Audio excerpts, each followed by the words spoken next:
they also have sponsorships, you know. Yeah. So how receptive are like sponsors to today's clubbing event? Are they not really want to put in money, or are they okay?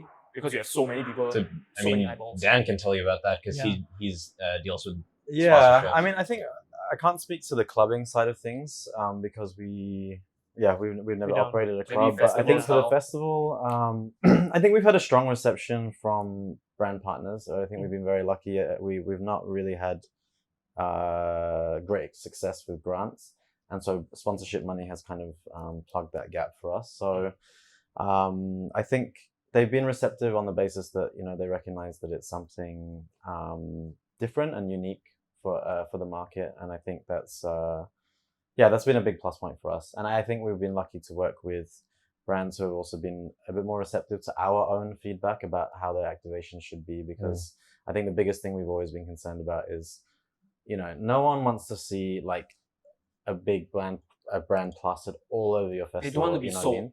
They want to like, how can you work together with the brand to create an experience that fits naturally into the space that you already have?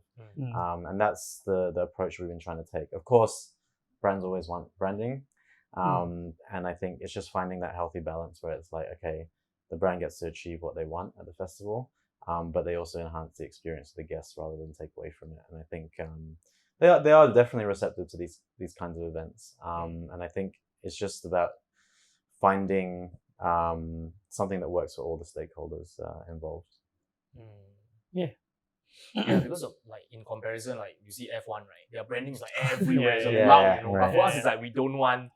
Yeah, so I don't know. Maybe they can ask for more money because of how blatant the branding is, whereas we are more subtle, so we also cannot ask for so much money, right? Because ours is like you see that kind. Yeah.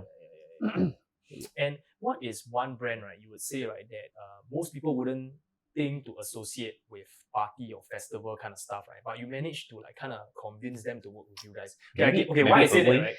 Oatly. So one of our sponsors is the oat milk brand Oatly. Oh, okay. Yeah. Which they're doing like free coffee and free ice cream at the festival. Bro. Yeah. So it's actually really cool and people definitely appreciate it.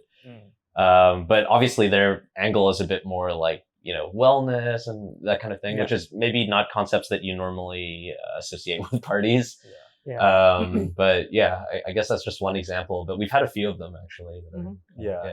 That's a very creative way that we need to start thinking that angle. We can't just like nightlife means alcohol, right? Then we get stuck in a rut, right? Because one of my friends that are doing festivals, right, they are like trying to work with like another competitor of Aura Ring, and then trying to sell it to Aura Ring, like, oh, this is like workout, people is dancing, and then you train the steps, like, what the hell? Right. In my wildest imagination, I would never imagine that association, but somehow they managed to do that.